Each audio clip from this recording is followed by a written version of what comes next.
Hello friends, welcome है आपका मेरे यूट्यूब चैनल सिवा साइंस में। आज का टॉपिक हमारा जो है वो एंटी माइक्रोबियल रेजिस्टेंस एंड स्टोरशिप है। इस यूनिट से जो भी क्वेश्चन बच सकता था शॉर्ट से लॉन्ग, वो हमने इस टॉपिक में कवर करना है आज। तो इस टॉपिक से रिलेटेड इससे पहले भी एमएसटी में क्वेश्चन आ चुके हैं, तो उससे रिलेटेड ही टॉपिक है हमारा, कुछ एक्स्ट्रा नहीं है इसमें। सबसे पहले हमारा जो क्वेश्चन है एंटी माइक्रोबियल ड्रग और दो चीज़ एंटीबायोटिक। तो मेनली हमारा चैप्टर यही है, एंटीबायोटिक स्टोरशिप। पर इसमें अगर एंटी माइक्रोबियल ड्रग्स और एंटीबायोटिक में क्या डिफरेंस है। एंटी माइक्रोबियल ड्रग्स कहने का मतलब जो भी आपके माइक्रो ऑर्गेनिज्म है, मेनली आपके कौन कौन से micro organism, bacteria, virus, fungi and parasites, इनके अगेंस्ट में जो भी काम करता है। फॉर एग्जांपल यहाँ पे डेफिनेशन लिखा है हमने, antimicrobial drugs are chemical substance which are used against microbes. इनके अगेंस्ट में जो भी हम ड्रग्स यूज़ करते हैं उन्हें हम एंटी माइक्रोबियल ड्रग्स कहते हैं। ये आपके ऑल माइक्रो ऑर्गेनिजम्स इसमें आ जाएंगे, इसीलिए हमने यहाँ पे एंटी माइक्रोबियल ड्रग्स बोला है। माइक्रोबियल मतलब माइक्रो ऑर्गेनिजम्स और एंटी मतलब अगेंस्ट। तो एंटी माइक्रोबियल ड्रग्स क्या है, एक केमिकल सब्सटेंस है जो कि माइक्रोब्स के अगेंस्ट में हम यूज़ करते हैं, इसलिए इसे एंटी माइक्रोबियल ड्रग कहते हैं। इट यूज टू प्रिवेंट और treat infection in human and animal और प्लांट। जो भी इन्फेक्शन कॉज करते हैं माइक्रोब्स, उनसे प्रिवेंट करने के लिए यूज़ किया जाता है। फॉर एग्जांपल एंटीबायोटिक अगर वायरस के अगेंस्ट में कर रहे हैं, एंटीवायरल फंजाई के अगेंस्ट में कर रहे हैं, एंटी फंगल, ETC एक्सेट्रा। तो सबसे पहले एंटी माइक्रोबियल ड्रग्स का डेफिनेशन, एक केमिकल सब्सटेंस है जो कि माइक्रो ऑर्गेनिजम्स के अगेंस्ट में यूज़ करते हैं हम। ये क्या करते हैं, प्रिवेंट करते हैं इन्फेक्शन से। नेक्स्ट टॉपिक है हमारा एंटीबायोटिक क्या होता है। तो antibiotic are special type of chemotherapeutic agents. या आप इसको भी लिख सकते हैं कि antibiotic special type of chemical substance, chemical से बना हुआ ड्रग है, usually obtain from living organisms. It is inhibitory for micro organisms. ये लिविंग ऑर्गेनिज्म से बनाए जाते हैं। लिविंग ऑर्गेनिजम्स में आपके माइक्रो ऑर्गेनिजम्स आ जाएंगे। ये एजेंट जो है उससे बनाया जाता है। It is inhibitory for micro organisms. For example अगर हम अलेक्जेंडर फ्लेमिंग की बात करें, अलेक्जेंडर फ्लेमिंग ने क्या किया था, सबसे पहला एंटीबायोटिक की खोज किए थे। तो अलेक्जेंडर फ्लेमिंग सबसे पहले एंटीबायोटिक की खोज किए थे। ये क्या कर रहे थे, ये जिस प्लेट पे रिसर्च कर रहे, जिस प्लेट पे बना रहे थे, उस पे अचानक से बन गया था पेनिसिलिन। सबसे पहला एंटीबायोटिक है, आपको भी पता है। तो ये भी लिविंग ऑर्गेनिज्म से बना है, किसी मरे हुए ऑर्गेनिज्म से नहीं बना है। तो जिस लिविंग ऑर्गेनिज्म से हम एंटीबायोटिक रेडी करते हैं उसे ही हम एंटीबायोटिक बोल रहे हैं। या यहाँ पे जो भी लिखा हुआ है it obtained from living organisms, यहाँ पे कंफ्यूज नहीं होना है। लिविंग ऑर्गेनिजम्स का मतलब क्या है, जो अलेक्जेंडर फ्लेमिंग का आप रिसर्च पढ़ोगे तो अलेक्जेंडर फ्लेमिंग एक प्लेट पे कुछ और रेडी कर रहे थे, बट बाय द मिस्टेक उनसे पेनिसिलिन बच जाता है। और बाद में रिसर्च के बाद पता लगता है कि ये पेनिसिलिन है जो सबसे फर्स्ट एंटीबायोटिक बना था हमारा। तो एंटीबायोटिक क्या है, antibiotics are a special type of chemotherapeutic agents usually obtained from living organism. It is inhibitory for micro organisms. जो अदर माइक्रो ऑर्गेनिजम्स होते हैं, अदर बैक्टीरियाज होते हैं, उनके लिए इनहिबिटरी होते हैं। इनहिबिटरी का मतलब जो ग्रोथ को रोकते हैं। इनहिबिट वर्ड हम किसी भी चीज़ को रोकने के लिए किया करते हैं यूज़। नेक्स्ट है हमारा एंटीबायोटिक स्टोरशिप। एंटीबायोटिक स्टोरशिप क्या है, एंटीबायोटिक स्टोरशिप का अगर डेफिनेशन पढ़ते हम, नेक्स्ट हम बात करें एंटीबायोटिक स्टोरशिप, तो हमने इस चैप्टर का नाम क्या है, एंटीबायोटिक स्टोरशिप। मेनली अब हम यही समझेंगे कि एंटीबायोटिक स्टोरशिप है क्या। इससे पहले हमने जो डेफिनेशन देखा एंटी माइक्रोबियल ड्रग्स, एंटीबायोटिक, ये मेन थे, आपके बेसिक चीज़ें थी जो हमें पता होना चाहिए। एंटीबायोटिक होता क्या है, एंटी माइक्रोबियल ड्रग्स क्या होते हैं। वैसे तो हम सबको पता है कि हम इन्फेक्शन में यूज़ करते हैं, कहीं पे भी कोई एलर्जी वगैरह हो गया उस पर यूज़ कर रहे हैं, कहीं पे कोई इन्फ्लामेशन हो गया, इन्फेक्शन हो गया, वहाँ प्रिवेंट करने के लिए यूज़ कर रहे हैं। बट माइक्रोबियल कहने का मतलब है कि कोई भी माइक्रो ऑर्गेनिजम्स हो, उसके अगेंस्ट में जो भी ड्रग यूज़ करते हैं उसे एंटी माइक्रोबियल। सबसे पहला एंटीबॉडी की खोज, एंटीबायोटिक जो भी है उसकी खोज किसने की थी, आपका अलेक्जेंडर फ्लेमिंग, उसका नाम था पेनिसिलिन। तो एंटीबायोटिक स्टोरशिप क्या है, क्यों ज़रूरत पड़ी हमें एंटीबायोटिक स्टोरशिप। एंटीबायोटिक स्टोरशिप का कहने का मतलब है एक रिस्पॉन्सिबिलिटी है, एक प्रोग्राम है, एजुकेशन प्रोग्राम है, जो क्या करता है आपके एंटीबायोटिक पे कंट्रोल करता है कि कितना यूज़ करना है हमें, कितने टाइम में, किसका ड्यूरेशन क्या है, डोज क्या है, फिक्स करता है। क्योंकि आजकल क्या हो गया, हम रेजिस्टेंस पढ़ रहे हैं, रेजिस्टेंस के कई सारे ऐसे माइक्रो ऑर्गेनिजम्स हैं जिस पे इस एंटीबायोटिक का कोई फ़र्क नहीं पड़ रहा। तो उस रेजिस्टेंस को कम करने के लिए हॉस्पिटल्स हो गया, घर हो गया, कोई पर्सन हो गया, उसके अंदर जो रेजिस्टेंस हो जा रहे हैं जिनकी बॉडी उस रेजिस्टेंस को कम करने के लिए एक एजुकेशन प्रोग्राम है एंटीबायोटिक स्टोरशिप, जो कि क्या करता है, मेंटेन करता है उसके इफ़ेक्टिवनेस को, उसके हार्म को वे, और ये इम्प्रूव करता है वे को, एंटीबायोटिक्स कितना प्रिस्क्राइब करना है, कैसे पेशेंट को करना है, कितना वो पर ईयर ले सकता है, उसकी बॉडी कितना चाहिए, मतलब कि बस इसके यूज़ को कम करना है ताकि हमारी बॉडी जो है वो रेजिस्टेंस ना हो, हमारा जो हॉस्पिटल एरिया है वो भी रेजिस्टेंस ना हो। तो मेनली इसका डेफिनेशन यही है, antibiotic stewardship is an education program and responsible use of antibiotics to maintain their effectiveness, minimize harms. It improve the way how antibiotics are prescribed by physician and used by patient. कैसे हमें किस patient को prescribe करना है और किस patient को इसको यूज़ करना है, इस वे को इम्प्रूव करता है, इसके हार्म को, इसके इफ़ेक्टिवनेस को मेंटेन करता है। इफ़ेक्टिवनेस को कैसे, अगर हम ज़्यादा यूज़ कर रहे हैं तो हमारी बॉडी रेजिस्टेंस हो जाएगी, फिर उस एंटीबायोटिक का कोई फ़र्क नहीं पड़ेगा, तो इसको हमें इतना ही यूज़ करना है जिससे हमारी बॉडी तुरंत ट्रीट हो जाए।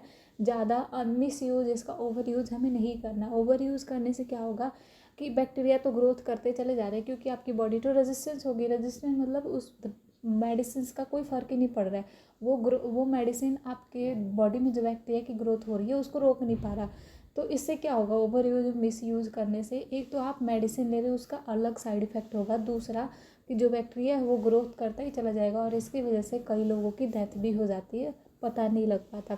तो एंटीबायोटिक स्टोरशिप मेनली एक एजुकेशन प्रोग्राम है, इस एक रिस्पॉन्सिबिलिटी है जो कि एंटीबायोटिक के इफ़ेक्टिवनेस को और हार्म को मेंटेन करके चलती है, इम्प्रूव करती है एंटीबायोटिक्स को कैसे यूज़ करना है, किस पेशेंट को प्रिस्क्राइब करना है और कितना यूज़ करना है। Important of ASP, important of antibiotic stewardship program. इसका क्यों इंपॉर्टेंस है, क्यों ज़रूरत पड़ी हमें एंटीबायोटिक स्टोरशिप प्रोग्राम का। सबसे पहला, improve economic of health care system. जो एंटीबायोटिक्स जितने भी आते हैं, रेजिस्टेंस होने की वजह से क्या हो रहा है, लगातार ढेर सारे एंटीबायोटिक यूज़ होता चला जा रहा है, यूज़ होता चला जा रहा है, और एंटीबायोटिक एक्सपेंसिव होते हैं, तो हॉस्पिटल में रेजिस्टेंसी बढ़ते जा रही है और एंटीबायोटिक हम लेते चले जा रहे हैं। एक्सपेंसिव होने की वजह से क्या होता है, हमारे हेल्थ केयर सिस्टम के इकोनॉमिक पे भी इसका बहुत ज़्यादा फ़र्क पड़ता है। तो ASP इस चीज़ को मेंटेन करता है जिससे हमारी इकोनॉमी भी मेंटेन रहती है। ASP improve economic of health care system by reduced unnecessary antibiotic. किस प्रकार से करेगा, जो एंटीबायोटिक स्टोरशिप प्रोग्राम है ये इसके यूज़ को कम करेगा, जो अननेसेसरी ओवर यूज़ हो रहा है उस यूज़ को ये कम करेगा। Lower antibiotic resistance rate because antibiotics are very expensive. Lower antibiotic, अब अगर मिस यूज़ लोग करना छोड़ देंगे, ओवर यूज़ करना छोड़ देंगे, बात बात पे एंटीबायोटिक्स लेना छोड़ देंगे, तो क्या होगा कि बॉडी में जो रेजिस्टेंसी है वो भी कम होता चला जाएगा, और वो अब कम होगा तो हमें एंटीबायोटिक की ज़रूरत भी कम पड़ेगी।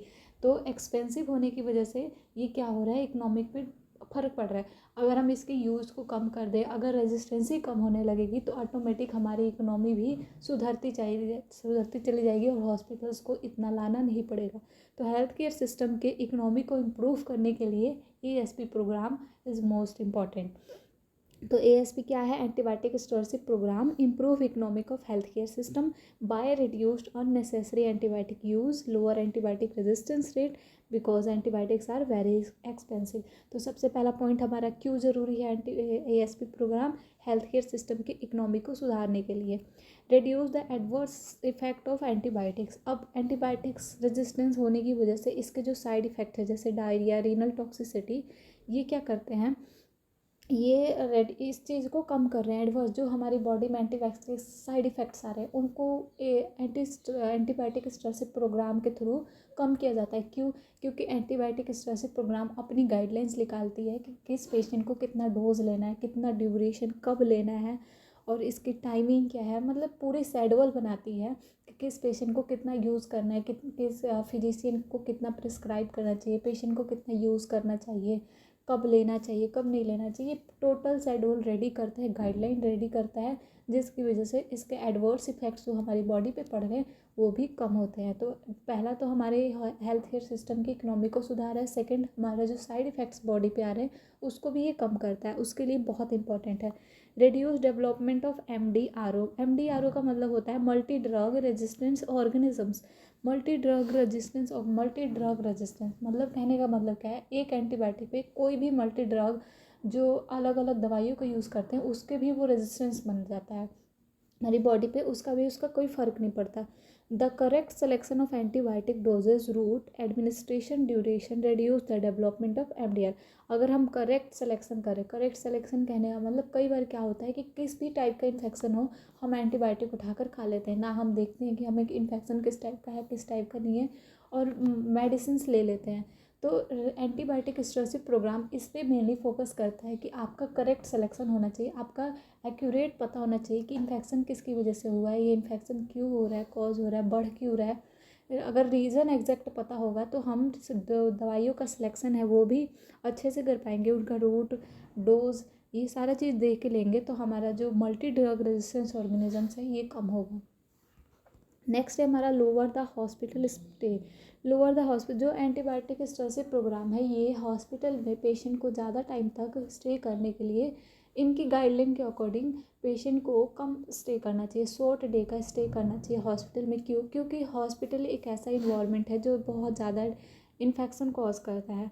तो वहाँ पे जितने सारे एंटीबायोटिक हम यूज़ करते हैं हॉस्पिटल्स के एरिया भी रेजिस्टेंस होते जा रहे हैं, और पेशेंट के लंबे टाइम तक रहने की वजह से उनकी इम्यूनिटी वैसे भी वीक होती है, और इम्यूनिटी वीक होने की वजह से वो इन्फेक्शन होता है। वही इन्फेक्शन एक से दूसरे पेशेंट, दूसरे से तीसरे पेशेंट और फिर हेल्थ वर्कर्स के पास तक पहुँचता है। Long stay of patient in can cause long stay patient in hospital can cause severe infection like lower respiratory tract infection. So ASP has recommended short stay of patient in hospital to prevent MDRO और MRSA।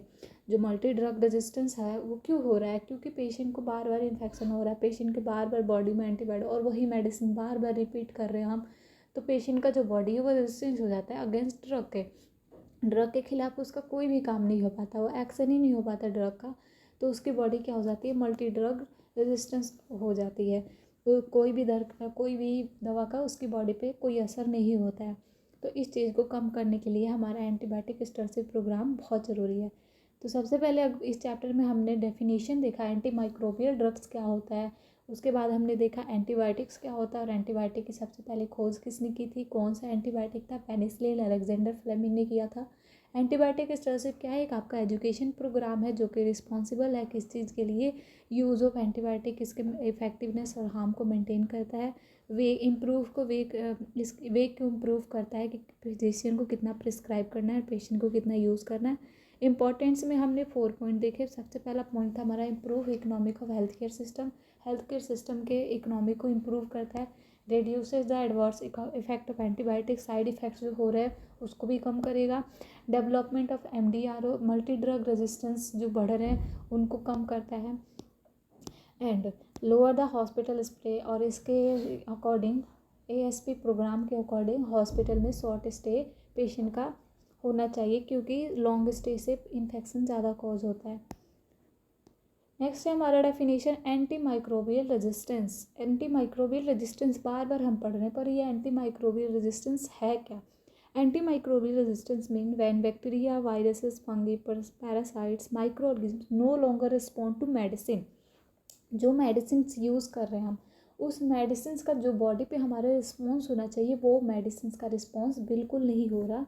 Drugs due to overuse, misuse, inappropriate prescription. इसका reason क्या है कि या तो उस patient ने बहुत ज़्यादा यूज़ कर लिया है, मिस यूज़ करने का मतलब कि उसको डिजीज़ कुछ और थी और उसने गलत दवाइयाँ ले लिया है, या फिर हो सकता है कि जो फिजिशियन के द्वारा प्रिस्क्राइब किया जा रहा है वो करेक्ट सेलेक्शन नहीं है अकॉर्डिंग टू डिजीज़।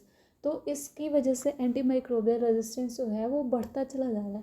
तो एंटी माइक्रोबियल रेजिस्टेंस जो बार बार हम वर्ड पढ़ रहे हैं इसका मतलब क्या है, anti microbial resistance mean when bacteria, virus, fungi and parasites no longer respond to medicine, drug due to overuse, misuse and inappropriate prescription. अब इसके कॉजेज देखते हैं, रीज़न क्या है एंटी माइक्रोबियल रेजिस्टेंस बढ़ने का। पहला तो हमारा over use, miss use of antibiotic, बहुत ज़्यादा यूज़ कर रहे हैं, मिस यूज़ कर रहे हैं, गलत यूज़ कर रहे हैं। नेक्स्ट है हमारा poor infection control practice in health care setting. Infection control practice कहने का मतलब जो डिसइंफेक्शन हम या तो बहुत ज़्यादा यूज़ कर रहे हैं किसी भी एरिया पे, अब बार बार रिपीट कर रहे हैं उसकी वजह से भी हो सकता है, या हो सकता है हम हॉस्पिटल में जो आइसोलेशन का सेटिंग्स है या फिर स्टैंडर्ड प्रिकॉशन जो हमें फॉलो करना चाहिए वो अच्छे से नहीं कर रहे हैं, तो इसकी वजह से होता है। Lack of new antibiotics development, lack of new antibiotics, अगर रिसर्च के अकॉर्डिंग बार बार न्यू एंटीबायोटिक्स डेवलप नहीं हो रहा है, पुराने एंटीबायोटिक्स को और अब बार बार एक ही जगह पर रिपीट कर रहे हैं, तो उसकी वजह से भी बैक्टीरिया रेजिस्टेंस हो जाते हैं। एनिमल एग्रीकल्चर, आजकल के हम सुनते भी हैं पेड़ पौधों में बहुत ज़्यादा एंटीबायोटिक यूज़ कर रहा है, एंटीबायोटिक यूज़ कर रहे हैं माइक्रो ऑर्गेनिजम्स को मारने के लिए।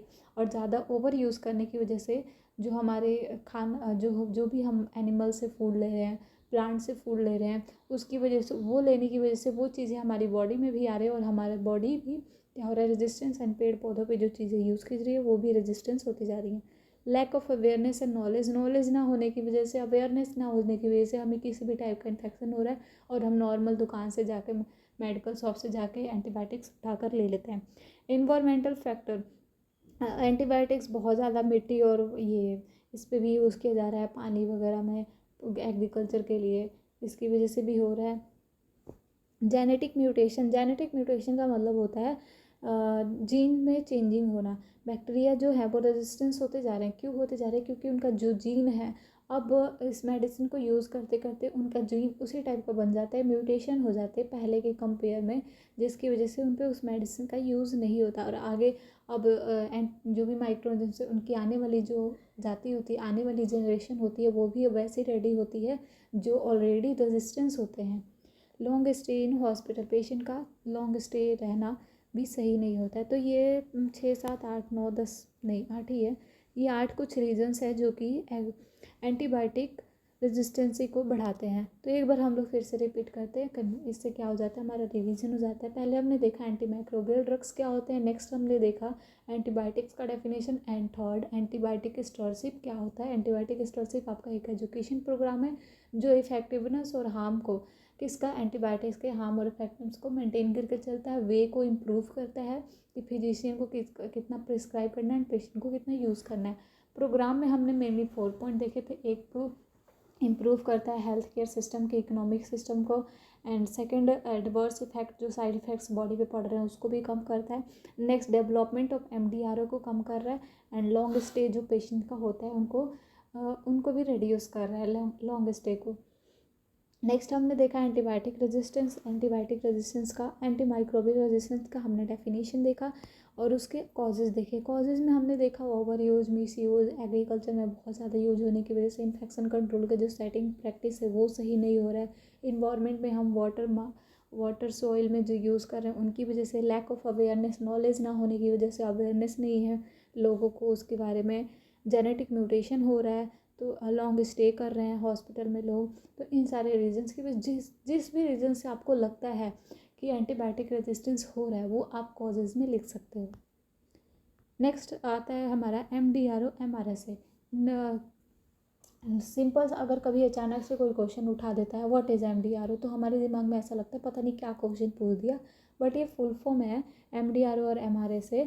MDRO का मतलब है multi drug resistance organism. Multi drug resistance organism यानी कहने का मतलब है जो ऑर्गेनिज्म है वो मल्टीपल ड्रग के रेजिस्टेंस है। क्यों रेजिस्टेंस है, क्योंकि हॉस्पिटल में, सबसे अच्छा एग्जांपल है आपका हॉस्पिटल में रहने वाले पेशेंट। जो हॉस्पिटल में रहने वाले पेशेंट है उनको बहुत सारे दवाइयाँ चढ़ रही हैं, जो वेंटिलेटर पे हैं या फिर जो ऐसे हैं पहले से ही बहुत ज़्यादा बीमार है, वो हॉस्पिटल में स्टे एडमिट है, वीक है, उनकी इम्यूनिटी वीकनेस बहुत ज़्यादा है। तो उस पेशेंट में क्या होता है, हम बहुत सारी दवाइयाँ यूज़ करते चले जाते हैं, बट ज़्यादा दवाई यूज़ करने की वजह से, लगातार उसके बीमार पड़ने की वजह से उसकी इम्यूनिटी भी अच्छी नहीं है। तो कुछ माइक्रो ऑर्गेनिजम्स उसकी बॉडी में ऐसे होते हैं जो इतने सारे दवाइयाँ यूज़ करने के बाद भी उसकी बॉडी पे कोई रिस्पॉन्स नहीं होता मेडिसिन का, वो माइक्रो ऑर्गेनिजम्स और बढ़ते ही चले जाते हैं और लास्ट में रिजल्ट क्या होता है, पेशेंट की डेथ।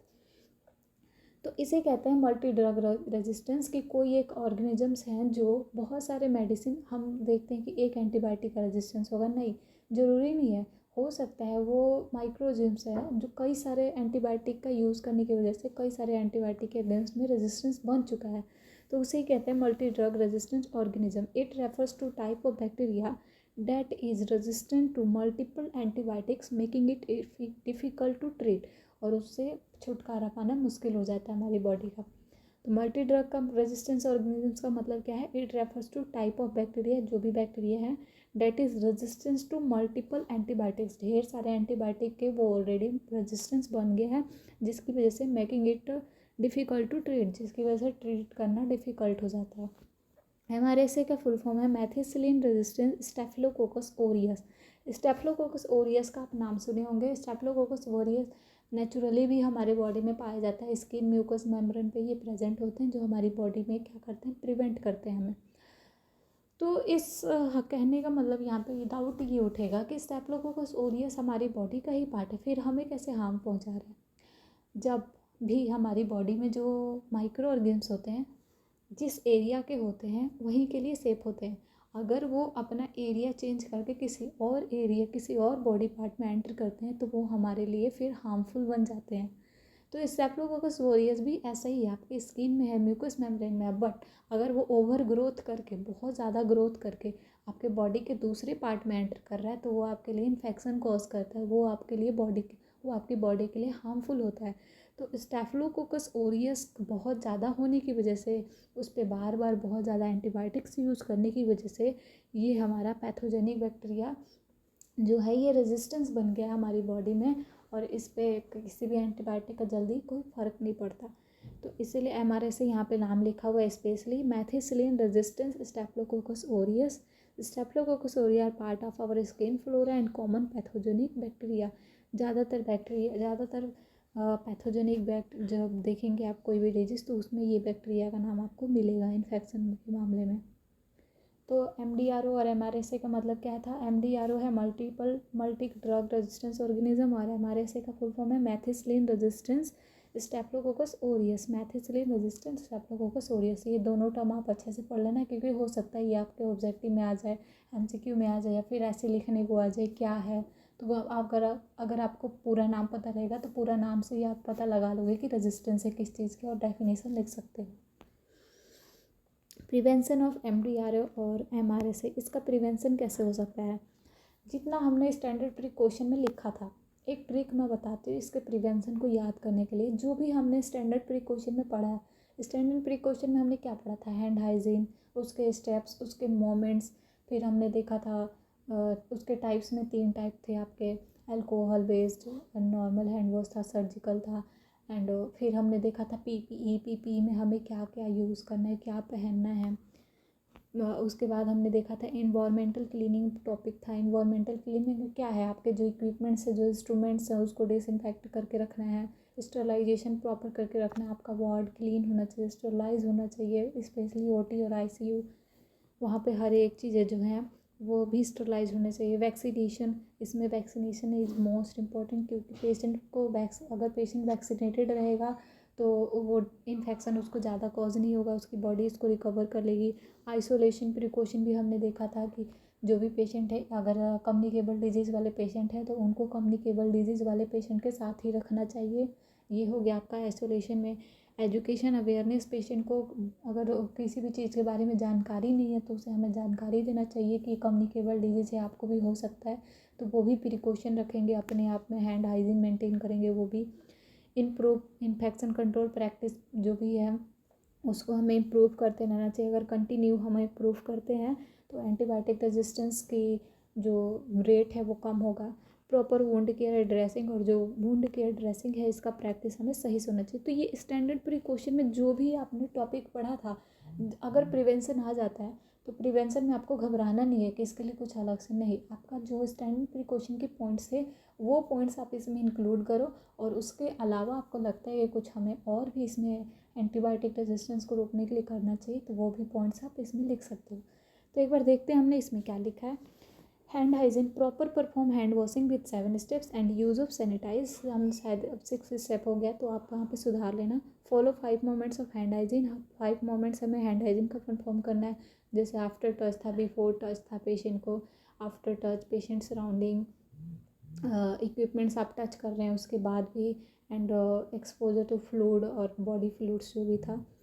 पर्सनल प्रोटेक्टिव इक्विपमेंट्स आपको क्या क्या यूज़ करना है, gloves, gown, mask, goggles, head cover, shoes cover, specially ICU में जा रहे हैं आप तब ज़्यादा फॉलो करना है। OT में environmental regular cleaning and disinfection of surface and equipments in health care setting. Sterilization, ensure proper sterilization disinfection of equipments and device और ward in hospital area. Vaccination, vaccine are boost the immunity and reduce MDRO और MRSA। Vaccinated patient का जो immunity है वो boost हो जाता है, immunity उसकी एक्टिव रहती है और वो किसी भी डिजीज़ के खिलाफ बहुत जल्दी फास्ट वर्क करती है, इसलिए वैक्सीनेटेड होना ज़रूरी है। वो MDR और MRSA को कम करते हैं। Isolation precaution, isolate patient with MDR और MRSA। जिस पेशेंट की बॉडी रेजिस्टेंस हो चुकी है, जिस पेशेंट की बॉडी पे एंटीबायोटिक का कोई असर नहीं पड़ रहा, उस पेशेंट को हमें अलग रखना चाहिए, क्योंकि वो पेशेंट का रिस्क बहुत ज़्यादा होता है। उस पेशेंट के साथ जो भी रह रहा है उनको इन्फेक्शन कॉज होने का रिस्क, वो हेल्थ वर्कर्स भी हो सकते हैं। एजुकेशन अवेयरनेस, एजुकेट है हेल्थ वो care workers, patient, family about MDRO precaution, maintain hygiene, maintain distance with infected patient. जितना भी आप एजुकेट कर सकते हो हेल्थ केयर वर्कर्स को भी अबाउट MDRO कि क्या है ये, क्यों बचना चाहिए, क्या परफॉर्म करना चाहिए, उतना आप अवेयरनेस फैलाओ, अच्छा रहता है। Improve infection control practice, proper wound care dressing. Proper wound care, यहाँ पे वुंड केयर लिखना ज़रूरी था, ड्रेसिंग क्यों लिखा गया है ड्रेसिंग वुंड केयर, क्योंकि जो ओपन एरियाज़ होते हैं वहाँ पे ब्लड होते हैं, फ्लूइड्स होते हैं, वो माइक्रो ऑर्गेनिम्स के लिए अच्छा खासा न्यूट्रिएंट्स है, वहाँ पे माइक्रो ऑर्गेनिम्स की ग्रोथ बहुत ज़्यादा होती है। तो हमें वहाँ पे प्रॉपर परफॉर्म करना है वुंड केयर, ताकि जो इन्फेक्शन के चांस है वो कम हो और उसकी बॉडी भी रेजिस्टेंस ना हो, और आसपास जो लोग होते हैं उस वुंड्स की वजह से हो सकता है। अगर बाई चांस, वैसे तो कोई टच नहीं करता, अगर टच होता है या कुछ भी, अगर हम भी अच्छे से परफॉर्म ना करें तो हेल्थ वर्कर्स को भी होने के चांसेस होते हैं। ये हमारा था एंटीबायोटिक स्टोरशिप पूरा चैप्टर। कुछ ज़्यादा बड़ा नहीं है, बट हाँ इस चैप्टर से जितना भी क्वेश्चन बन सकता था शॉर्ट लॉन्ग, वो मैंने इसमें मेंशन किया है। अगर इस पे बनता भी है लॉन्ग क्वेश्चन 5 नंबर का भी, तो एक तो आपका एंटीबायोटिक स्टोरशिप पे बनेगा, जिसमें importance of antibiotic stewardship programme है वो आप देख लेना। सेकेंड थिंग आप प्रिवेंशन देख लेना। तो ये दोनों चीज़ें ज़्यादा ज़रूरी है। एक बार फिर से रिपीट करते हैं, हमने इसमें क्या क्या टॉपिक क्लियर किया। सबसे पहले हमने देखा एंटी माइक्रोबियल ड्रग्स क्या होते हैं, एंटीबायोटिक्स क्या होता है, एंटीबायोटिक स्टोरशिप क्या होता है, उसके कौन कौन से प्रोग्राम है, वो क्यों इम्पोर्टेंट है वो प्रोग्राम, एंटीबायोटिक रेजिस्टेंस क्या होता है, उसके रीज़न क्या है, क्यों एंटीबायोटिक रेजिस्टेंस हो रहा है, एंड लास्ट थिंग हमने MRSA MDRO के बारे में पढ़ा और उसका प्रिवेंशन कैसे कैसे कर सकते हैं। तो ये आपका था पूरा चैप्टर एंटीबायोटिक स्टोरशिप। आई होप ये आप लोग को समझ में आ जाए। और नेक्स्ट टॉपिक जो हमारा होने वाला है बहुत इंटरेस्टिंग टॉपिक है, structure and function of bacteria. तो वो टॉपिक मैं बहुत जल्दी डालने वाली हूँ। इस टॉपिक को आप अच्छे से क्लियर कर लेना, और आपको कोई डाउट हो या फिर अच्छा लगे तो आप कमेंट में ज़रूर मेंशन करना। Thank you.